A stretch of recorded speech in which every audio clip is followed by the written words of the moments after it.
ചേട്ടാ നമസ്കാരം. നമസ്കാരം. നമ്മുടെ മുഖ്യമന്ത്രി പിണറായി വിജയനും നമ്മുടെ ഗവർണർ ആർലേക്കറും കൂടെ ആ, ധനമന്ത്രി നിർമ്മല സീതാരാമനെ കാണാനായി പോയി. അപ്പോ വലിയ വാർത്തയാണ് അത്. കേരളത്തിലെ മാധ്യമങ്ങൾ അത് ചർച്ച ചെയ്തു. യഥാർത്ഥത്തിൽ കേരളത്തിന് ഒന്നുമില്ല, അതുകൊണ്ട് വല്ലതും തരണം എന്ന് പറയാനാണ് യഥാർത്ഥത്തിൽ അങ്ങോട്ടേക്ക് പോയത്. ആർലേക്കർ കൂടെ പോയത് എന്തിനാണ് എന്നുള്ളതിന്റെ ഒരു മറുപടി എനിക്ക് ബിജുചേട്ടൻ തരണം ആദ്യം തന്നെ. എന്തിനാണ് ആർലേക്കർ കൂടെ പോയത് എന്നുള്ളത്. കാരണം ഗവർണർ ഇവിടെ നിന്ന് കൂടെ പോയപ്പോ ഇവിടെയുള്ള കമ്മിക്കുട്ടന്മാരെല്ലാം സന്തോഷം നിർവൃതിയിലാണ്. കാരണം ഇങ്ങനെ ആവണം ഗവർണർ, കണ്ടു പഠിക്കല. പഴയ ആരിഫ് മുഹമ്മദ് ഖാനെ നോക്കിയിട്ടാണ് ഇവർ ഈ സംഭവം പറയുന്നത്. ഒരു ഗവർണർ കണ്ടോ, നമ്മുടെ മുഖ്യമന്ത്രി പിണറായി വിജയൻ തോളിലേറ്റി അദ്ദേഹം പോയിരിക്കുകയാണ് കേരളത്തിന് വേണ്ടി സംസാരിക്കുക എന്നുള്ളതാണ് ഇവരുടെ ഒരു പ്രധാനപ്പെട്ട വാദം എന്ന് പറയുന്നത്. അതൊന്നും. രണ്ടാമത്തെ കാര്യം, കഴിഞ്ഞ ദിവസം ഇതിനെക്കുറിച്ചുള്ള ഒരു ചർച്ച നമ്മുടെ ഏഷ്യാനെറ്റിൽ നടന്നു. ഏഷ്യാനെറ്റിൽ അത് വിനു വി ജോൺ സ്റ്റാർട്ടിങ് തുടക്കം പറയുന്നുണ്ട്. ഈ മുഖ്യമന്ത്രിയുടെ കാറുകളെ കുറിച്ച് അദ്ദേഹം പറയുന്നുണ്ട്. അതിൽ പ്രധാനപ്പെട്ട ഒരു കാര്യം, ഈ കാറുകളെ കുറിച്ച് അദ്ദേഹം പറയാനുള്ള ഒരു കാര്യം എന്ന് പറയുന്നത്, നമ്മുടെ കേരളത്തിൽ ഈ സാമ്പത്തിക പ്രതിസന്ധി ഉണ്ടായാൽ ഉടനെ തന്നെ അവർ പറയുന്ന ഒരു വാക്കാണ് മുണ്ട് മുറുക്കി ഉടുക്കുക എന്നുള്ളത്. നിങ്ങൾ എല്ലാവരും മുണ്ട് മുറുക്കി ഉടുത്ത് കഴിയണം എന്നുള്ളതാണ് ഇവിടുത്തെ പ്രധാനപ്പെട്ട ഒരു പോയിന്റ്. പക്ഷേ ഈ മുണ്ട് മുറുക്കി ഉടുക്കണം എന്ന് പറയുന്ന മന്ത്രിമാർ, കേരളത്തിലെ മന്ത്രിമാർ എന്തുകൊണ്ട് കേന്ദ്രമന്ത്രിമാരെ മാതൃകയാക്കുന്നില്ല എന്നുള്ളൊരു ചോദ്യമുണ്ട്. കാരണം ഈ മുഖ്യമന്ത്രി പിണറായി വിജയൻ കേരള ഹൗസിൽ പോകുമ്പോൾ പിണറായിക്കും ഗവർണർക്കും അവിടെ സഞ്ചരിക്കാൻ ഇന്നോവ ക്രിസ്റ്റയാണ് എടുത്തിട്ടേക്കുന്നത്. അതേസമയം ധനമന്ത്രി നിർമ്മല സീതാരാമൻ വരുന്നത് സിയാസിലാണ്. സിയാസ് എന്ന് പറഞ്ഞ മാരുതിയാണെന്ന് തോന്നുന്നു എനിക്ക്, സിയാസ്. അപ്പോൾ സിയാസിലാണ് ധനമന്ത്രി നിർമ്മല സീതാരാമൻ വരുന്നത്. പഴയ കാറുകളെല്ലാം തന്നെ അതുപോലെ തന്നെ മെയിൻറ്റെയിൻ ചെയ്ത് ഓടിക്കുകയാണ് അവിടെ. ആകപ്പാടെ ഒരു റേഞ്ച് റോവർ ഉള്ളത് നമ്മുടെ ആർക്കാണ്, പ്രധാനമന്ത്രി നരേന്ദ്രമോദിക്കാണ്. അത് അദ്ദേഹത്തിന് അത്ര സുരക്ഷ ഡിമാൻഡ് ചെയ്യുന്നത് കൊണ്ടാണ്. രണ്ടാമത് അമിത്ഷാ. അമിത്ഷായ്ക്ക് ടാറ്റ സഫാരിയാണുള്ളത്. ടാറ്റ സഫാരി നമ്മൾ ആലോചിക്കണം, ടാറ്റ സഫാരിക്ക് എത്ര രൂപയാവും? ഇപ്പൊ ഒരു ടാറ്റ സഫാരി ഒരു സാധാരണക്കാരന് പോലും ഇവിടെ എടുക്കാൻ കഴിയുന്ന ഒരു വണ്ടിയാണ്. ഇപ്പൊ കിട്ടും. 15. ഒരു 15 രൂപ എടുക്കാൻ പറ്റുന്ന ടു ആ വണ്ടി. 27. അതെ, ആ വണ്ടിയാണ് അമിത്ഷാ ഉപയോഗിക്കുന്നത്. അതേസമയം മുഖ്യമന്ത്രി പിണറായി വിജയൻ ഇവിടെ ഉപയോഗിക്കുന്ന വണ്ടി കിയ കാർണിവലാണ്. അതിനു മുമ്പേ അദ്ദേഹം ഇന്നോവ ക്രിസ്റ്റ 3.5G ആണ് ഉപയോഗിച്ചിരുന്നത്. അതായത് 2.5G, എന്തോ ഒരു G ആണ് അദ്ദേഹം ഉപയോഗിച്ചുകൊണ്ടിരുന്നത്. അങ്ങനെ ഘോഷയാത്രയാണ് നടത്തിക്കൊണ്ടിരുന്നത് ഇവിടെ. അപ്പൊ എനിക്കിത് കേട്ടപ്പോ എനിക്ക് പെട്ടെന്ന് എനിക്ക് ഓർമ്മ വന്നത് നമ്മുടെ ഇവരൊക്കെ എന്ന് പറഞ്ഞാൽ മുഖ്യമന്ത്രി പിണറായി വിജയൻ സിയാസ് കിയ കാർണിവലും ഇന്നോവ ക്രിസ്റ്റയും എന്ന് പറഞ്ഞാൽ മുക്കിന് മുക്കിന് കാറ് മാറ്റി എടുത്തുകൊണ്ടേയിരിക്കുകയാണ്. നമ്മുടെ മണിയാശാൻ മന്ത്രിയായിരുന്ന സമയത്ത് എനിക്ക് തോന്നുന്നു കാറ് മാറ്റിയത് എന്തിനാണെന്ന് ചോദിച്ചപ്പോൾ ടയർ തേഞ്ഞത് കൊണ്ടാണെന്നാണ് നമ്മുടെ മണിയാശാൻ പറഞ്ഞത്. അത് മലയോര മേഖലയിലേക്ക് ഞാൻ സഞ്ചരിക്കുമ്പോൾ ഒരു മാസം 35 ടയർ വരെ എനിക്ക് വേണ്ടി വരും. ചില മാസം അത് 40 വരെ പോകും. അതേത് മാസം എന്ന് ചോദിക്കുമ്പോൾ ഏപ്രിൽ എന്ന് പറയും, ചൂടല്ലേ, അതുകൊണ്ട് പോകും. അതുകൊണ്ടാണ് ഞാൻ ടയർ മാറ്റുന്നത്. അങ്ങനെ തേഞ്ഞ് തീരാതിരിക്കാൻ വേണ്ടി അവസാനം കാറ് തന്നെ മാറ്റുന്ന ഒരു സാഹചര്യം ഉണ്ട്. അത് വലിയ വിഷയമായതാണ്. പക്ഷെ നമ്മുടെ കേന്ദ്രമന്ത്രിമാര് നടക്കുന്ന വാഹനങ്ങൾ ഇതൊക്കെയാണ്. അപ്പൊ നമ്മുടെ രജ്ദീപ് സർദേശായിയുടെ ഒരു പ്രസംഗമുണ്ട്. അറിയപ്പെടുന്ന മോദി വിരുദ്ധനാണല്ലോ രജ്ദീപ് സർദേശായി. അദ്ദേഹത്തിന്റെ പ്രസംഗം എന്ന് പറഞ്ഞാൽ നരേന്ദ്രമോദിയും അമിത്ഷായും വളർന്നു വന്ന ഒരു കാലഘട്ടം, ആ കാലഘട്ടത്തെ കുറിച്ചാണ് അദ്ദേഹം സംസാരിച്ചുകൊണ്ടിരിക്കുന്നത്. അവരുടെ ഡെഡിക്കേഷനെ കുറിച്ച്. 1988, 88 ആണ് അദ്ദേഹത്തിന്റെ ആ ഡേറ്റ്, ഞാൻ കൃത്യമായിട്ട് ഓർക്കുന്നത്. അദ്ദേഹം പറയുകയാണ് 1988 നരേന്ദ്രമോദിയുടെ പണി എന്തായിരുന്നു എന്ന് നിങ്ങൾക്കറിയാം എന്ന് അവർ ചോദിക്കുകയാണ്. അയാള് സദസ്സിനോട് ചോദിക്കുകയാണ്. അപ്പൊ അവര് പറയുന്നില്ല, അറിയില്ല. ഈ 78-ലോ 88-ലോ ഗുജറാത്തിൽ മുനിസിപ്പൽ ഇലക്ഷൻ നടക്കുമ്പോൾ നരേന്ദ്രമോദിക്ക് ഒരു പണിയേ ഉണ്ടായിരുന്നുള്ളൂ. അദ്ദേഹം ഒരു ലാംബർട്ട് സ്കൂട്ടറിന്റെ ബാക്കിലിരിക്കും. ആ സ്കൂട്ടറിന്റെ ബാക്കിൽ ഇരുന്നിട്ട് അദ്ദേഹം ഈ ഗുജറാത്തിലുള്ള സകല മുനിസിപ്പാലിറ്റി, തെരഞ്ഞെടുപ്പ് നടക്കുന്ന മുനിസിപ്പാലിറ്റികളിലും മുക്കും മൂലയും അരിച്ചു പറക്കുമെന്ന്. അതെന്തിനാണ്? അത് അവിടെ അദ്ദേഹത്തിന്റെ പാർട്ടിയുടെ, അതായത് അവിടെ മത്സരിക്കുന്ന ആൾക്കാരുടെ പോസ്റ്റർ അവിടെ ഒട്ടിച്ചിട്ടുണ്ടോ എന്ന് നോക്കുകയായിരുന്നു അദ്ദേഹത്തിന്റെ പ്രധാനപ്പെട്ട ജോലി. ഒട്ടിക്കാത്ത സ്ഥലമുണ്ടെങ്കിൽ അത് ഒട്ടിക്കുകയായിരുന്നു അദ്ദേഹത്തിന്റെ പ്രധാനപ്പെട്ട ജോലി എന്ന് പറയുന്നത്. അതായിരുന്നു അദ്ദേഹത്തിന്റെ പണി എന്ന് പറയുന്നത്. ഇനി ആ സ്കൂട്ടർ ഓടിച്ചിരുന്നത് ആരാണെന്ന് നിങ്ങൾക്ക് അറിയാമോ? അമിത്ഷായാണ് ആ സ്കൂട്ടർ ഓടിച്ചുകൊണ്ടിരുന്നത്. അതായത് അമിത്ഷാ ഓടിക്കും, നരേന്ദ്രമോദി ബാക്കിലിരിക്കും. എന്നിട്ട് ഇവരുടെ പ്രധാനപ്പെട്ട പണി ഇതാണ്. അപ്പൊ ഈ ഒരു ലെവലിൽ നിന്ന് ഉയർന്ന് ഇത്രയും വലിയ ലെവലിൽ എത്തുമ്പോഴും അമിത്ഷാ ഉപയോഗിക്കുന്നത് ടാറ്റ സഫാരി, നമ്മുടെ മുഖ്യമന്ത്രി പിണറായി വിജയൻ ഉപയോഗിക്കുന്നത് കിയ കാർണിവൽ. ഈ എന്താണ് ഇതിൽ പറയാനുള്ളത്? നമ്മുടെ കേരളത്തിന്റെ മുണ്ട് മുറുക്കി ഉടുക്കണമെന്ന് പറയുന്ന മന്ത്രിമാര് പോലും ഇത്തരത്തിൽ മുണ്ട് മുറുക്കി ഉടുക്കാൻ തയ്യാറല്ല, മാതൃക കാണിക്കുന്നില്ല എന്നുള്ളതാണോ? അല്ലെങ്കിൽ എന്താണ് ഇവർ ധൂർത്ത് കാണിക്കുന്നു എന്നുള്ളതാണോ? അല്ലെങ്കിൽ കേന്ദ്ര സർക്കാർ എന്താണ് അവർക്ക് ഇത്രയൊക്കെ സുരക്ഷ മതി എന്ന് അവർ വിചാരിച്ചിരിക്കുന്നത് കൊണ്ടാണോ? എന്താണ് തോന്നുന്നത്?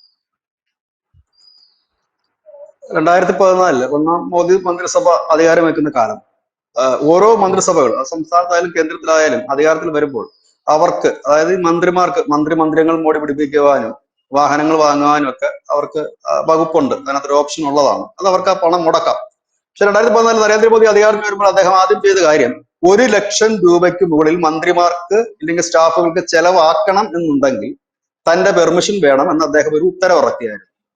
അതായത് 1,00,000 രൂപയ്ക്ക് താഴെ നിങ്ങൾക്ക് മോഡിഫിക്കേഷൻസ് വരുത്താം. എന്തിലും നിങ്ങളുടെ മന്ദിരത്തിൽ കർട്ടൻ വാങ്ങിയിടാം, പിന്നെ അതുപോലെ തന്നെ പൂച്ചട്ടി വെക്കാം, ഇതൊക്കെയാണല്ലോ എഴുതിയെടുക്കുന്നത്.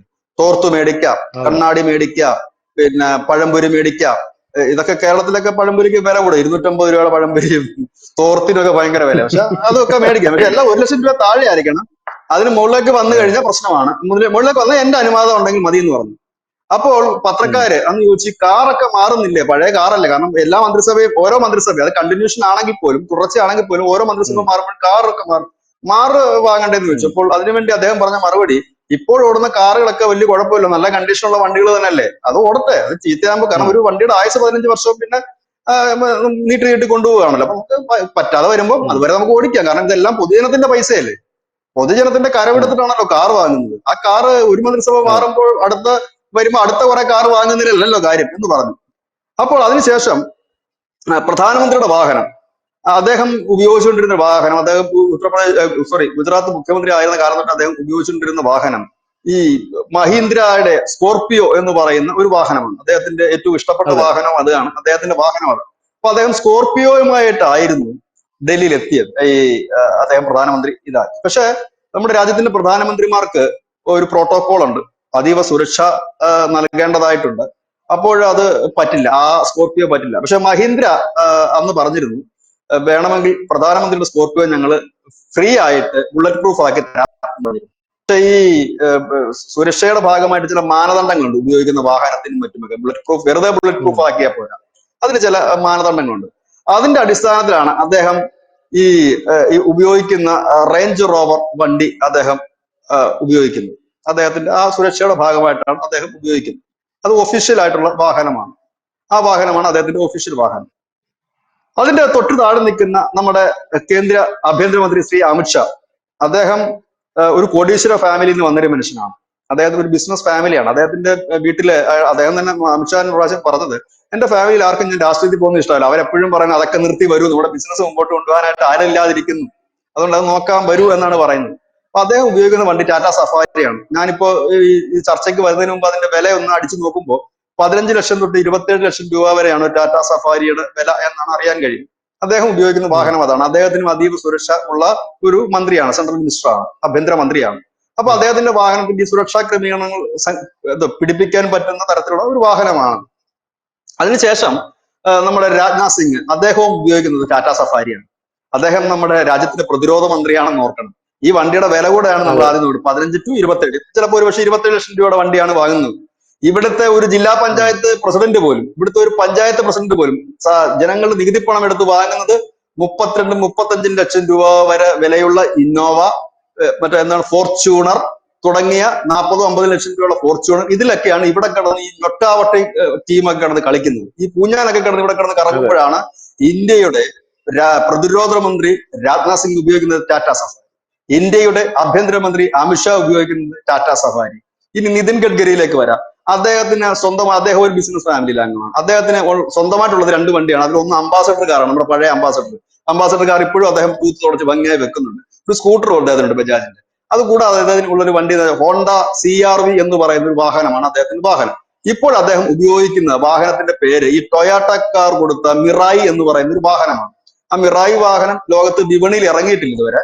അതെന്തിനാണ് അദ്ദേഹം 2 വർഷമായിട്ട് അദ്ദേഹം ഈ വാഹനം ഉപയോഗിക്കുന്നത്? ഹൈഡ്രജൻ ഉപയോഗിച്ച് ഓടുന്ന ഒരു കാറാണ് ഈ ടൊയോട്ട മിറായി എന്ന് പറയുന്നത്. അതിന്റെ വില ആർക്കും അറിയില്ല, കാരണം വിലയൊന്നും പ്രഖ്യാപിച്ചിട്ടില്ല. കാരണം ഇത് പബ്ലിക്കിന് വേണ്ടി ഇറങ്ങിയാലല്ലേ വില അറിയാൻ പറ്റുള്ളൂ. അവർ വിൽക്കാനായിട്ട് ഇറക്കിയിട്ടില്ല. പരീക്ഷണാടിസ്ഥാനത്തിൽ ഒരു വണ്ടി, അതിനെക്കുറിച്ചും നിതിൻ ഗഡ്കരി തന്നെ പറഞ്ഞു. നിതിൻ ഗഡ്കരി ഈ വാഹന നിർമ്മാതാക്കളെ വിളിച്ച് മീറ്റിംഗ് നടത്തിയായിരുന്നു. മീറ്റിംഗ് നടത്തിയിട്ട് അദ്ദേഹം പറഞ്ഞു, നിങ്ങൾ ഈ പെട്രോളും ഇലക്ട്രിക്കലൊന്നും പോരാ, നമ്മുടെ കാലം മാറുകയാണ്, ലോകം മാറുകയാണ്, നിങ്ങൾ വേറെ ഇന്ധനം കൊണ്ട് ഓടുന്ന വണ്ടികൾ നിങ്ങൾ നോക്കണം. അപ്പൊ അതിന് മുമ്പ് തന്നെ അതിനുള്ള പരീക്ഷണങ്ങളൊക്കെ നടക്കുന്നുണ്ട്. മൾട്ടി ഫ്യൂവൽസ് കൊണ്ട് ഓടുന്ന, അതായത് എഥനോളും മറ്റും കൊണ്ട് ഓടുന്ന വണ്ടികൾ, അതിനിടയ്ക്ക് വന്നതാണ് ഹൈഡ്രജൻ കൊണ്ട് ഓടുന്ന വണ്ടികളൊക്കെ. അങ്ങനെ അദ്ദേഹം ഒരു പ്രസംഗത്തിൽ പറഞ്ഞ കാര്യം, ഒരു ദിവസം രാത്രി ഇദ്ദേഹം നേരെ ഈ ടൊയാറ്റോയുടെ ആളെ വിളിക്കുകയാണ്, എന്തായി നിങ്ങളുടെ ഹൈഡ്രജൻ വണ്ടിയുടെ പണികൾ എന്നൊക്കെ പറഞ്ഞു. അപ്പൊ അവർ പറഞ്ഞു, ഞങ്ങൾ അതിന്റെ നിർമ്മാണത്തിലാണ് സാറിന്, എനിക്ക് പിന്നെ ഒരാഴ്ചക്കുള്ളിൽ എനിക്ക് ആ വണ്ടി തരണം എന്ന് പറഞ്ഞു. അപ്പൊ സത്യത്തിൽ നിതിൻ ഗഡ്കരി പറയുക, ഞാനത് പറഞ്ഞപ്പോ ശരിക്കും അയാൾ ഞെട്ടിപ്പോയി. അപ്പുറം നിന്ന ആള് അദ്ദേഹം പറഞ്ഞു, ഒരാഴ്ച കൊണ്ടൊക്കെ എങ്ങനെയാണ് ഒരു കാറ് ഉണ്ടാക്കി എടുക്കുക, വലിയ പ്രയാസമല്ല. നിതിൻ ഗഡ്കരി പറഞ്ഞ, ഞാൻ ഒരാഴ്ച സമയം കൊടുത്തത് എത്രയും പെട്ടെന്ന് എനിക്ക് വണ്ടി വേണം എന്നുള്ളത് കൊണ്ടാണ്. പക്ഷെ അധികം വൈകാതെ തന്നെ അദ്ദേഹം ഒരു വണ്ടി എനിക്ക് തന്നു എന്ന് പറഞ്ഞു. അതായത് ഈ ടൊയാറ്റോ മിറായി എന്ന് പറയുന്ന വാഹനം. ആ വാഹനത്തിന്റെ റേഞ്ച് ഇപ്പോൾ അദ്ദേഹം തന്നെ 647 അത് ഫുൾ ടാങ്ക് അടിച്ചു കഴിഞ്ഞാൽ, ഈ ഹൈഡ്രജൻ ഫുൾ ടാങ്ക് നിറച്ചു കഴിഞ്ഞാൽ 647 കിലോമീറ്റർ റേഞ്ച് കിട്ടുന്നുണ്ട്. അത് മലിനീകരണ തോത് ഒട്ടും ഇല്ല എന്നാണ് അത് അറിയുന്നത്. അപ്പൊ അദ്ദേഹം ഓടിച്ച് ഇപ്പൊ 2 വർഷമായിട്ട് അദ്ദേഹം ഓടിക്കുന്നത്. അപ്പൊ അദ്ദേഹം എപ്പോഴും ആ വാഹനത്തിൽ വരുമ്പോൾ ഈ മാധ്യമപ്രവർത്തകർ ഇന്റർവ്യൂ ചെയ്യുമ്പോൾ അദ്ദേഹം എപ്പോഴും ഈ വണ്ടിയെ കുറിച്ച് തന്നെ പറയും, ഇത് ഹൈഡ്രജൻ കാറാണ്, ഞാൻ ഉപയോഗിക്കുന്നുണ്ട്, കുഴപ്പമൊന്നും ഇതുവരെ ഇല്ല, ഇത്രയും മൈലേജ് ഉണ്ട് എന്ന് അദ്ദേഹം പബ്ലിസിറ്റി അതിന് വേണ്ടി കൊടുക്കുന്നു. അതാണ് നിതിൻ ഗഡ്കരി യൂസ് ചെയ്യുന്നത്. ഇനി ഇങ്ങോട്ടേക്ക് വന്നു കഴിഞ്ഞാല് നമ്മുടെ ഈ ടാറ്റ സഫാരി തന്നെയാണ് നമ്മുടെ ശ്രീമാൻ രാഹുൽ ഗാന്ധി ഉപയോഗിക്കുന്നത്. ടാറ്റ സഫാരി വാഹനങ്ങളാണ് അദ്ദേഹത്തിന്റെ വാഹന ഗണത്തിൽ. ഈ ടാറ്റ സഫാരി ഉണ്ട്. ഇവിടെ നമ്മുടെ സ്റ്റാലിൻ ഉപയോഗിക്കുന്ന വാഹനം ലാൻഡ് റോവറാണ്. ഇനി ഇന്ത്യയിലെ ഏറ്റവും വലിയ സംസ്ഥാനത്തെ മുഖ്യമന്ത്രി ആര്? ഇന്ത്യയിലെ ഏറ്റവും വലിയ സംസ്ഥാനത്തെ മുഖ്യമന്ത്രി ശ്രീ യോഗി ആദിത്യനാഥാണ്. അല്ല, യോഗി ആദിത്യനാഥാണ് ഏറ്റവും വലിയ സംസ്ഥാനത്ത് തൊട്ടതിനും പിടിച്ചു യോഗിയെ ചീത്ത വിളി. അദ്ദേഹം ഉപയോഗിക്കുന്ന വണ്ടി ഏതാണെന്ന് അറിയാവോ? അദ്ദേഹം ഉപയോഗിക്കുന്നത് മെഴ്സിഡസ് ബെൻസ് ആണ്. ഈ ബെൻസിന്റെ കഥ ഞാൻ പറഞ്ഞുതരാം ഏതാന്ന്. അഖിലേഷ് യാദവ് ഉപയോഗിച്ചിരുന്ന വണ്ടിയാണ് ഈ വണ്ടി. അതായത് അഖിലേഷ് യാദവ് മുഖ്യമന്ത്രി ആയിരുന്നപ്പോ അദ്ദേഹത്തിന് സഞ്ചരിക്കാനായിട്ട് UP സർക്കാർ വാങ്ങിയ വണ്ടിയാണ് ഈ മെഴ്സിഡസ് ബെൻസ്. യോഗി ആദിത്യനാഥ് ജയിച്ചു ചെന്നപ്പോഴത്തേനും പറഞ്ഞു, നമുക്ക് പുതിയ വണ്ടി വാങ്ങണ്ടേ എന്ന് ചോദിച്ചു യോഗിയോട്. യോഗി ചോദിച്ചു, എന്തിനാ, ഒരു വണ്ടി ഉണ്ടല്ലോ, അതിപ്പോ അഖിലേഷ് യൂസ് ചെയ്ത വണ്ടിയല്ലേ, നമുക്ക് വേറൊരു മെഴ്സിഡസ് വണ്ടി വാങ്ങാം. അപ്പൊ യോഗി ആദിത്യനാഥ് പറഞ്ഞു, അതിന്റെ ആവശ്യമില്ല, 5 വർഷമല്ലേ അഖിലേഷ് യാദവ് ഉപയോഗിച്ചുള്ളൂ, ഇനിയും ഇത് 10-15 വർഷം കൂടി 10 വർഷം കൂടെങ്കിലും മിനിമം ഉപയോഗിക്കാൻ മേലെ. അങ്ങനെ അഖിലേഷ് യാദവ് ഉപയോഗിച്ച് യൂസ് ചെയ്ത വണ്ടി, സെക്കൻഡ് ഹാൻഡ് വണ്ടിയാണ് യോഗി ആദിത്യനാഥ് എന്ന് പറയുന്ന ഇന്ത്യയിലെ ഏറ്റവും വലിയ സംസ്ഥാനത്തിന്റെ ഏറ്റവും വലിയ ജനങ്ങൾ താമസിക്കുന്ന ഒരു സംസ്ഥാനത്തിന്റെ ഭരണാധികാരി ഉപയോഗിക്കുന്നത്. കേരളത്തിൽ എന്നെങ്കിലും ഒരിക്കൽ മുൻ മുഖ്യമന്ത്രി ഉപയോഗിച്ച കാറോ മുറിയോ തൂവാലയോ ടവലോ കസേരയോ എങ്കിലും അതിനുശേഷം വന്ന മുഖ്യമന്ത്രിമാർ ഉപയോഗിച്ചിട്ടുണ്ടോ? കാർ ഉപയോഗിച്ചിട്ടുണ്ടോ? എന്തെങ്കിലും ഉപയോഗിച്ചിട്ടുണ്ടോ? ഇല്ല. അതാണ് നമ്മൾ സെൻട്രൽ മിനിസ്റ്റേഴ്സിനെ കണ്ടു പഠിക്കേണ്ട ഒരുപാട് കാര്യങ്ങളുണ്ട്. അവരുടെ എളിമയായ ജീവിതം. നമ്മൾ ഇവിടെ നാഴിക്ക് 40 നമ്മുടെ മുഖ്യമന്ത്രി പാർട്ടിയും പറയും മുണ്ട് മുറുക്കി ഉടക്കണം. ഇപ്രാവശ്യത്തെ ബഡ്ജറ്റിൽ 100 കോടി രൂപയാണ് പുതിയ വാഹനം മേടിക്കാൻ നീക്കി വെച്ചിരിക്കുന്നത്. അതായത് നമ്മള് പൊതുജനം മുണ്ട് മുറുക്കി കൊടുത്തോണം. പൊതുജനം മുണ്ട് മുറുക്കി കൊടുത്തോണം. ഇവർക്ക് സഞ്ചരിക്കാനുള്ള ഇന്നോവയ്ക്കുള്ള പൈസ നമ്മൾ മുറുക്കി കൊടുത്തിട്ടായാലും സമ്പാദിച്ചു കൊടുക്കണം. ഇവർ ഇന്നോവയിലേ പോകും, ഇല്ലെങ്കിൽ അതിന്റെ മുകളിലുള്ള എന്തെങ്കിലും വണ്ടി ഉണ്ടെങ്കിൽ അതിലേ പോകും. ഇനിയിപ്പോ ടെസ്ലയൊക്കെ ഇറങ്ങിയിട്ടുണ്ട്, നാളെ ടെസ്ലയിലൊക്കെ ഇവർ പോകുമോ ഇല്ലയോ എന്ന് എനിക്കറിയില്ല. അതിനും സാധ്യതകൾ ഏറെയാണ്. കാരണം കേരളമല്ലേ, ഇതിന്റെ അപ്പുറവും നടക്കും. വേണമെങ്കിൽ ഇവരുടെ ആരാധകർ അത് വിട്ട് റീൽസ് ആക്കുകയും ചെയ്യും, ബാക്ക്ഗ്രൗണ്ട് ആക്കി കൊടുത്തിട്ട്.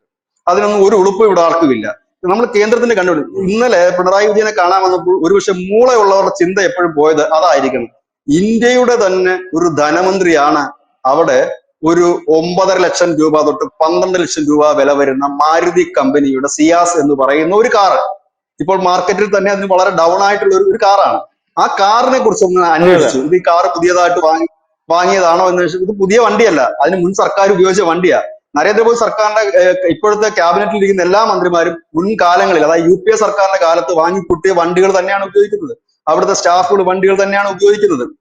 ഇപ്പോൾ സ്റ്റാഫുകൾക്കും മറ്റും ഉപയോഗിക്കുന്ന ഒരു പുതിയ സജഷൻ വന്നിട്ടുണ്ട്.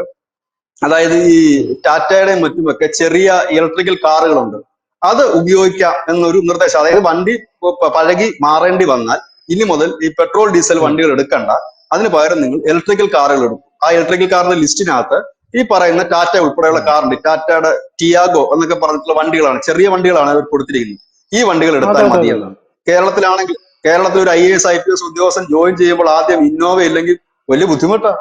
ഇവിടെ ഇന്നോവ ഇല്ലാതെ IAS IPS ഓഫീസർക്ക് അനങ്ങാനും തിരിയാനും പറ്റില്ല. ഇവിടെ ജില്ലാ പഞ്ചായത്ത് പ്രസിഡന്റ് എന്തിനു ഒരു സാധാരണ ബോർഡ് പ്രസിഡന്റ്, ഒരു പണിയുമില്ലാത്ത ബോർഡുകളുടെ ചൊറിയും കുത്തി തകർന്ന് അരിപ്പണമായ ബോർഡുകളുടെ ചെയർമാൻ വരെ ഇന്നോവയിലാണ് ചീറിപ്പായുന്നത്. ഇന്നോവയുടെ വില നമുക്ക് ഏകദേശം ഊഹിക്കാനുള്ളതേ ഉള്ളൂ. അവിടെയാണ് ഇന്ത്യയുടെ ധനമന്ത്രി കേവലം 10-12 ലക്ഷം രൂപ വിലയുള്ള ഒരു സിയാസിൽ വന്നിറങ്ങി മുഖ്യമന്ത്രിയെ കണ്ട് പോകുന്ന ഒരു കാഴ്ച. ഇതൊക്കെ നമ്മളെ ചിന്തിപ്പിക്കേണ്ട ഒരുപാട് കാര്യങ്ങളുണ്ട്. നമുക്കറിയാം, ഇതിനു മുമ്പ് നമ്മുടെ ഗോവ മുഖ്യമന്ത്രി ആയിരുന്ന നമ്മുടെ പ്രതിരോധ മന്ത്രിയൊക്കെ മനോഹർ ആയത് പരീക്കറാണ്. പരീക്കർ പരീക്കർ അദ്ദേഹം ഗോവയിൽ അദ്ദേഹം ഉണ്ടായിരുന്ന കാലത്ത് ഒരുപക്ഷെ ആ സംസ്കാരത്തിന്റെ ഭാഗം കൂടിയാണ്. ഈ പാന്റും ഇല്ലെങ്കിൽ ഈ ബെർമൂടയും ഒക്കെ ഇട്ട് അദ്ദേഹം തന്നെയാണ് മാർക്കറ്റിൽ പോയി അദ്ദേഹത്തിന്റെ വീട്ടിലേക്കുള്ള പച്ചക്കറികളും കാര്യങ്ങളും വാങ്ങുന്നതും മറ്റുമൊക്കെ. അപ്പം ഉം. അങ്ങനത്തെ കാഴ്ച നാം കണ്ടിട്ടുണ്ട്. ബീരൻ സിംഗ് അങ്ങനെ മാർക്കറ്റ് കറങ്ങി നടന്ന് വീട്ടിലേക്കുള്ള ഭക്ഷണങ്ങൾ വാങ്ങിക്കുന്ന കാഴ്ച നമ്മൾ കണ്ടിട്ടുണ്ട്. അങ്ങനെ അനവധി പേരെ നമ്മൾ കണ്ടിട്ടുണ്ട്. ഇങ്ങനെ കാണുന്നിടത്താണ് നമ്മൾ ഇതേപോലെയുള്ള പണം ഇതേ രീതിയിൽ നമ്മൾ ആഡംബരത്തിനായി ചെലവഴിക്കുന്നത്. ഇതിനെക്കുറിച്ചൊന്നും ഇതുവരെ ഒരു രാഷ്ട്രീയ നേതാക്കളും തർക്കിച്ചതായിട്ടോ വഴക്കിട്ടതായിട്ടോ ചർച്ച നടത്തിയായിട്ടോ നമ്മൾ കണ്ടിട്ടില്ല. കാരണം എന്തെന്ന് ചോദിച്ചാൽ ഇപ്പൊ LDF പോയി UDF വന്നാലും ഇതൊക്കെ തന്നെയായിരിക്കും അവസ്ഥ. അതിന് മാറ്റമൊന്നും ഉണ്ടാകുമെന്ന് എനിക്ക് തോന്നുന്നില്ല. കാരണം എല്ലാവർക്കും പോഷായിട്ടുള്ള വണ്ടികളുടെ ലൈഫ് ആണ് കൂടുതൽ ആഗ്രഹിക്കുന്നത്. ഈ ഭരണം പോയി കഴിഞ്ഞാൽ ഇവർക്കൊക്കെ എന്തുമാത്രം ബുദ്ധിമുട്ടായിരിക്കും എന്നുള്ള കാര്യം കൂടെ നമ്മൾ ചിന്തിക്കേണ്ടതായിട്ടുണ്ട്. ഏതായാലും കേന്ദ്രമന്ത്രിമാർക്കൊക്കെ ഈ മന്ത്രിപ്പണി പോയാലും ഇല്ലെങ്കിൽ അവർക്ക് നാളെ മന്ത്രിപ്പണി വേണ്ട എന്ന് വെച്ചാലും വലിയ ബുദ്ധിമുട്ടൊന്നും ഉണ്ടായില്ല. കാരണം വീണ്ടും അവർക്ക് ഒരു 10-12 ലക്ഷം രൂപ കയ്യിലുണ്ടെങ്കിൽ ഒരു മാരുതി കാർ വാങ്ങാം. ഏതായാലും നിർമ്മല സീതാരാമനൊക്കെ SUV യാത്ര ചെയ്യണം ഒരു നിർബന്ധവും ഇല്ല. ഇല്ലെങ്കിൽ അവർ നാളെ ബസ്സിൽ കയറിയാൽ യാത്ര ചെയ്ത് പോകും. കാരണം എന്താണ്, ജനങ്ങൾക്കൊപ്പം നിൽക്കാൻ നമുക്കൊരു മനസ്സുണ്ടെങ്കിൽ മാത്രമേ നമുക്ക് അങ്ങനെയുള്ളതിൽ യാത്ര ചെയ്യാൻ കഴിയും. അതെ. വേണമെങ്കിൽ അവർക്ക് പറയാം, ഇന്ത്യയുടെ ധനകാര്യമന്ത്രിയാണ്, എനിക്ക് സെക്യൂരിറ്റി ഉള്ള ഒരു വാഹനം വേണം, കാരണം എനിക്ക് Z സെക്യൂരിറ്റി കാറ്റഗറി വേണം എന്ന് പറയാൻ കഴിയും അവർക്ക്. കാരണം ഒരുപാട് ഭീഷണികളുള്ള കേന്ദ്ര മിനിസ്റ്റേഴ്സിന് എല്ലാം തന്നെ ഭീഷണികളും ഒക്കെ ഉള്ളതാണ്. ആ വ്യക്തികളാണ് ഇത്തരത്തിൽ ഉള്ള പെരുമാറ്റം എന്നുള്ളതാണ്. പക്ഷെ ഇതൊക്കെ അവർ സ്വയം വിലയിരുത്തേണ്ടതാണ്, അവർ സ്വയം മനസ്സിലാക്കേണ്ടതാണ്. നമ്മളാരും ഓക്കെ. പറഞ്ഞിട്ട് മാറ്റേണ്ട ഒരു കാര്യമല്ല. കാരണം അവർക്ക് അതിനുള്ള വകുപ്പുണ്ട്, അത് വാങ്ങാനുള്ള വകുപ്പുണ്ട്. നമുക്ക് അതുകൊണ്ട് അവരെ തെറ്റ് പറയാൻ കഴിയില്ല. പക്ഷെ അവർ വണ്ടിയും കാര്യങ്ങളൊക്കെ വാങ്ങുമ്പോൾ ആലോചിക്കുക, ഇത് സാധാരണപ്പെട്ടവൻ വണ്ടി തള്ളിയും വണ്ടി ഓടിച്ചും പ്രശ വലിച്ചും ഒക്കെ കിട്ടുന്ന അവന്റെ നികുതി പണത്തിൽ നിന്നുള്ളതാണല്ലോ എന്നൊരു മനസാക്ഷിത്വം ഉണ്ടായാൽ അങ്ങനെയൊന്നും ചെയ്യില്ല എന്ന് നമ്മൾ പ്രതീക്ഷിക്കുന്നു. പക്ഷെ ഇത് അവര് തന്നെ തീരുമാനിക്കേണ്ട, നമുക്ക് നിങ്ങളത് വാങ്ങരുതെന്ന് പറയാൻ പറ്റില്ലല്ലോ.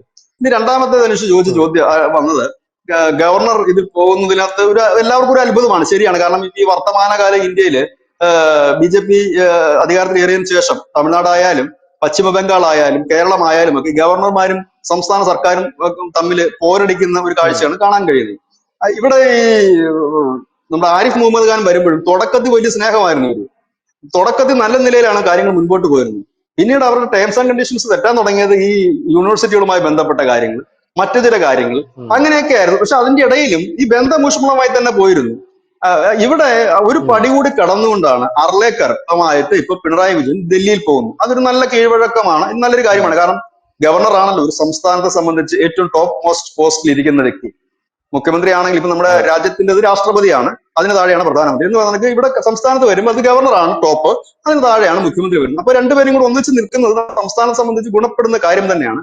പക്ഷെ ഇവിടെ അതിനകത്തൊരു പ്രശ്നം എനിക്ക് തോന്നുന്നത്, ഇത് എന്താണ് അവിടെ സംഭവിച്ചത് എന്നുള്ളത് മാത്രം നമുക്ക് ആർക്കും പിടുത്തം കിട്ടിയിട്ടില്ല. ഇവിടെ ശ്രീ പിണറായി വിജയൻ പറയുന്നത് ഇത് ഒഫീഷ്യൽ ആയിട്ടുള്ള ചർച്ച അല്ല എന്ന് പറയുന്നു. ഇതിന് മറുപടി പറയേണ്ട ആൾ, ഈ ചർച്ചയ്ക്ക് കൂടിയിരുന്ന ആൾ KV തോമസ്, അദ്ദേഹത്തോട് മാധ്യമങ്ങൾ ചോദിക്കുമ്പോൾ അദ്ദേഹം പറഞ്ഞത് പുട്ടുണ്ടായിരുന്നു, കടലയുണ്ടായിരുന്നു, അപ്പം ഉണ്ടായിരുന്നു, അങ്ങനെ നാടൻ കറികളെല്ലാം ഉണ്ടായിരുന്നു, അതെല്ലാം കൂട്ടിയിട്ട് ഒരു ബ്രേക്ക്ഫാസ്റ്റ് കഴിച്ചു എന്നാണ് അദ്ദേഹം പറയുന്നത്. ആർലേക്കർ പറയുന്നില്ല, അദ്ദേഹം തമ്പ് ഇംപ്രഷനും വിക്ടറി ഇംപ്രഷനും കാണിക്കുന്ന ഒരു കാഴ്ചയാണ് കണ്ടത്. ഈ 4 പേര് ആരെങ്കിലുമാണ് ഇത് പറയേണ്ടത് എന്താണ് എന്നുള്ളത്. പക്ഷെ നമുക്ക് അറിയാൻ കഴിയുന്നത് വിഴിഞ്ഞം ഉൾപ്പെടെയുള്ള കാര്യങ്ങളിൽ ചില ചർച്ചകൾ നടന്നു എന്നുള്ളതാണ്. അവിടെയും ആശാ വർക്കർമാരുടെ കാര്യം ചർച്ച ചെയ്തില്ല എന്നുള്ളത് ശ്രദ്ധേയമായ കാര്യമാണ്. കാരണം കഴിഞ്ഞ ദിവസം ശ്രീ നദ്ദ പാർലമെന്റിൽ പറഞ്ഞു, ഇനി കേരളത്തിലൊന്നും കൊടുക്കാനല്ല, കംപ്ലീറ്റ് കൊടുത്തിട്ടുണ്ട്, ഇച്ചിരി കൂടുതലും കൊടുത്തിട്ടുണ്ടെന്നാണ് പറഞ്ഞത്, കുറച്ച് പൈസ കൂടുതലും കൊടുത്തിട്ടുണ്ടെന്നാണ് നദ്ദ പറഞ്ഞത്, ഈ ആശാ വർക്കർമാരുടെ പൈസ. പക്ഷെ ആ വിഷയം ചർച്ച ചെയ്തിട്ടില്ല എന്ന് പറയുമ്പോൾ അതിനർത്ഥം ഈ പൈസ കിട്ടിയിട്ടുണ്ടെന്നല്ലേ. പിന്നെ ഇവരിപ്പോ ഈ പറയുന്ന കണക്ക്, ഞങ്ങൾക്ക് ഒരു പൈസ പോലും കിട്ടിയിട്ടില്ലെന്ന് പറയുന്ന കണക്ക് എന്താണെന്ന് മനസ്സിലായോ? 2023-24 കാലഘട്ടത്തിൽ കേന്ദ്രത്തിന്റെ നോംസ് പാലിച്ചില്ല ഇവർ, അതായത് ബ്രാൻഡിങ് നടത്തിയില്ല. ആ ബ്രാൻഡിങ് നടത്താത്ത ഒരു പൈസയും കൊടുത്തില്ല. ഇപ്പൊ എനിക്ക് ഒരു കാര്യം ചെയ്യാൻ എനിക്കൊരു യോഗ്യത വേണം, മിനിമം യോഗ്യത. ആ യോഗ്യത ഇല്ലാതെ വന്നാൽ എനിക്ക് ആ ജോലി കിട്ടില്ല, ഇല്ലെങ്കിൽ എനിക്ക് കിട്ടാനുള്ള സാമ്പത്തിക സഹായം എനിക്ക് കിട്ടില്ല, അല്ലെ? 60 വയസ്സ് ആയാലല്ലേ നമുക്ക് സീനിയർ സിറ്റിസൺഷിപ്പ് എന്നുള്ള പദവി കിട്ടത്തുള്ളൂ. അല്ലാതെ 50 വയസ്സിലെ 40 വയസ്സിലെ എനിക്കത് വേണമെന്ന് നടക്കുമോ? അതുപോലെ തന്നെ കേന്ദ്രത്തിന്റെ നോംസ് അവർ പാലിച്ചില്ല. അതുകൊണ്ട് 2023-24 പൈസ കിട്ടിയിട്ടുള്ളത് യാഥാർത്ഥ്യം. അതിനുശേഷമുള്ളത് എല്ലാം കിട്ടുകയും ചെയ്തു, കുറച്ച് അധികം കിട്ടിയെന്നാണ് പറയുന്നത്. അതിനെക്കുറിച്ച് ചർച്ച ചെയ്തിട്ടില്ല, അത് നോട്ട് ചെയ്യേണ്ട ഒരു പോയിന്റ് ആണ്.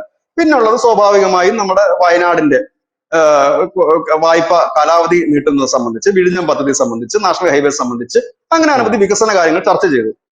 അപ്പൊ ഇതാണ് അതിന്റെ ഒരു ആകെ തുക എന്ന് പറയുന്നത്. ഇതിനകത്ത് നമുക്ക് കുറച്ചുകൂടെ ഒരു ആശ്ചര്യം തോന്നുന്നതും പിന്നെ നമുക്കൊരു ആശ്വാസം നൽകുന്നതും ഒക്കെ ആയ ഒരു കാര്യം, ഗവർണറും മുഖ്യമന്ത്രിയും കൂടി പങ്കെടുത്ത് ഒരു ചർച്ച അങ്ങനെയാണ് വേണ്ടത്. ശരിക്കും രണ്ടു കൂട്ടരും കൂടെ കൈകോർത്ത് നിന്ന് മുൻപോട്ട് പോയാലേ വികസനം സാധ്യമാവുകയുള്ളൂ. അതിനുശേഷം ഇവർ എം പിമാരുടെ ഒരു യോഗം രണ്ടുപേരും കൂടെ വിളിച്ചു ചേർത്തു. ഗവർണർ ഒരു വിരുന്ന് കൊടുത്തിരുന്നു ഡൽഹിയിൽ, ഈ നമ്മുടെ കേരള എം പിമാർക്കും മുഖ്യമന്ത്രി എല്ലാം പങ്കെടുത്തൊരു ചടങ്ങ്. അപ്പോഴും വളരെ നല്ല ചർച്ചകൾ നടന്നു എന്നൊക്കെയാണ് പറയുന്നത്. ഏതായാലും എന്താ പറയുന്നത്, കെ സി വേണുഗോപാൽ ഒരു കമന്റ് പറഞ്ഞു. എനിക്ക് തോന്നിയിരിക്കുന്നത് ഇന്നലെ വന്ന നല്ല കമന്റുകളൊന്നും ശ്രീമാൻ കെ സി വേണുഗോപാലായിരിക്കും. അദ്ദേഹം പറഞ്ഞത് പിന്നെ പിണറായി വിജയനും നിർമ്മല സീതാരാമൻ ചർച്ച നടന്നപ്പോൾ അദ്ദേഹം പറഞ്ഞ കമന്റ് മോദിയും ട്രംപും തമ്മിൽ നടന്ന ചർച്ച പോലെയാണോ എന്നാണ്. ഈ മോദിയും ട്രംപും തമ്മിൽ നടന്ന ചർച്ച എന്താണെന്നുള്ളതാണ് കെ സി വേണുഗോപാല് എന്താണ് ഉദ്ദേശിച്ചത് എനിക്കറിയത്തില്ല.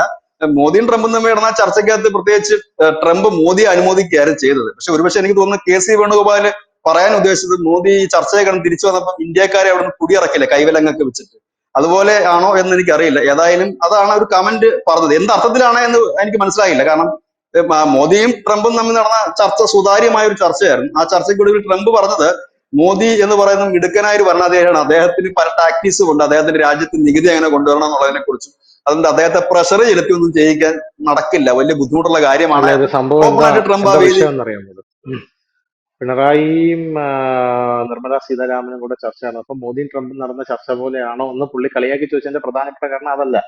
അത് യഥാർത്ഥത്തില് ഭാഷയുടെ വിഷയമാണ്. അതായത് ഡൊണാൾഡ് ട്രംപിനോട് എന്തെങ്കിലും ഡൊണാൾഡ് ട്രംപ് എന്തെങ്കിലും ഒരു കാര്യം മോദിയോട് പറയുമ്പോൾ ഉടനെ അപ്പുറത്തിൽ നിന്ന് ഒരാൾ ട്രാൻസ്ലേറ്റ് ചെയ്യും മോദിക്ക്. അതുപോലെ മോദി തിരിച്ച് എന്തെങ്കിലും ഒരു കാര്യം പറയുമ്പോൾ ട്രംപിന് ഒരാൾ ട്രാൻസ്ലേറ്റ് ചെയ്ത് കൊടുക്കുന്ന ഒരു സാഹചര്യം അവിടെ ഉണ്ടായിരുന്നു. അപ്പോ ഈ പിണറായിയും നിർമ്മല സീതാരാമനും കൂടെ സംസാരിക്കുമ്പോൾ പിണറായിക്ക് എന്തായാലും ഇംഗ്ലീഷ് അറിയത്തില്ല, നിർമ്മല സീതാരാമനും മലയാളം അറിയത്തില്ല.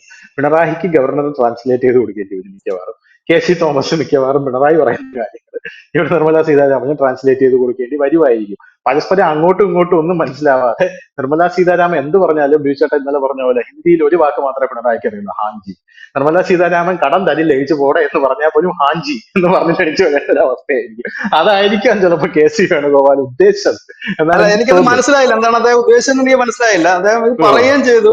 അപ്പൊ ഞാൻ ചിരിച്ചു പോയി. ഞാൻ ചിരിച്ചിട്ട് ഞാൻ ആലോചിച്ചു എന്താണ് ഇത് ഉദ്ദേശം എനിക്ക് മനസ്സിലാകുന്നില്ല. ഇത് ഈ രണ്ടു കൂട്ടരും തമ്മിൽ താരതമ്യം ചെയ്യാൻ ഇവിടെ എന്താണെന്നുള്ളത് മനസ്സിലായില്ല. ഏതായാലും നല്ലൊരു കാര്യം തന്നെയാണ്, ഒരു പുതിയ ചുവടുവെപ്പ് തന്നെയാണ് ഇപ്പോൾ നടന്നിരിക്കുന്നത്. ഇത് അങ്ങേ അറ്റം വരെ കണ്ടാൽ മതിയായിരുന്നു. ഇതിനേക്കാൾ വലിയ തേനും പാലും ചക്കരയൊക്കെ ആയിരുന്നു ആരിഫ് മുഹമ്മദ് ഖാൻ ഇവിടെ വരുമ്പോ. അത് എനിക്ക് നല്ല ഓർമ്മയുണ്ട്. ഈ അധ്യക്ഷനും നല്ല ഓർമ്മയാണ്, നമ്മുടെ പ്രിയപ്പെട്ട പ്രേക്ഷകർക്കും നല്ല ഓർമ്മ കാണും. ആരിഫ് മുഹമ്മദ് ഖാൻ ഇവിടെ വരുമ്പോ എന്തൊക്കെ പുകിലായിരുന്നു. അദ്ദേഹത്തെ പാടിപ്പുകഴ്ത്താത്ത നാവുകളൊന്നും തന്നെ ഈ കമ്മിക്കൂട്ടങ്ങൾക്ക് ഇല്ലായിരുന്നു. പിണറായിയുമായിട്ട് വേദി പങ്കെടുപ്പ്, പ്രത്യേകിച്ച് അദ്ദേഹം ഒരു മുസ്ലിമും കൂടെ ആയിരുന്നു. അതുകൊണ്ട് ഭയങ്കര ഹൈപ്പും കാര്യങ്ങളും ഒക്കെ ആയിരുന്നു. പിന്നീട് ആ ബന്ധം എവിടെ പോയി നിന്നെന്ന് കണ്ടതാണല്ലോ നമ്മള്. പിന്നെ ഇനിയിപ്പോ ഇദ്ദേഹം വന്നിട്ടുണ്ട്. ഇദ്ദേഹം വന്ന് തുടക്കത്തിനകത്ത് ശാന്തനായിട്ടാണ് പോകുന്നത്. പക്ഷെ ഇദ്ദേഹത്തിന്റെ രീതി ശാന്തതയിൽ പോകുന്നതാണ്. നമ്മൾ മുമ്പ് ഇദ്ദേഹത്തെ കുറിച്ച് നമ്മളൊരു ചർച്ച ഈ നമ്മുടെ ഈ ചാനലിൽ വെച്ചിട്ടുണ്ടായിരുന്നു. അദ്ദേഹം ഇതിനു മുമ്പ് ബീഹാറിന്റെ ഗവർണർ ആയിരുന്നു. അവിടെ അദ്ദേഹം സൈലന്റ് ആയിട്ട് നിന്ന് യൂണിവേഴ്സിറ്റിയുടെ കാര്യങ്ങളെല്ലാം ക്ലിയർ ആക്കി അവസാനം ആയപ്പോഴാണ് നിതീഷ് കുമാറായിട്ട് ഉടക്കേണ്ടി വന്നത്. അങ്ങനെ നിതീഷ് കുമാർ കേന്ദ്രത്തോട് പറഞ്ഞിട്ടാണ് അർലേക്കറെ ഇങ്ങോട്ട് മാറ്റുന്നത്, നമ്മുടെ ആരിഫ് മുഹമ്മദ് ഖാനെ അങ്ങോട്ടേക്ക് എത്തിക്കുന്നത്. അപ്പം അങ്ങനെയൊക്കെ ഉള്ളതുണ്ട്. എന്തായാലും തുടക്കം ഗംഭീരം എന്ന് തന്നെ പറയേണ്ടി വരും. മധുബുധു കാലം എന്നൊക്കെ നമുക്ക് പറയാം. ഇനി ഇത് കഴിയുമ്പോൾ ലൈഫ് തുടങ്ങുമ്പോൾ എന്താകും എന്നുള്ളത് കാത്തിരുന്ന് കാണേണ്ടി വരും എന്ന് തോന്നുന്നു. താങ്ക് യു വിശാല, താങ്ക് യു സോ മച്ച്.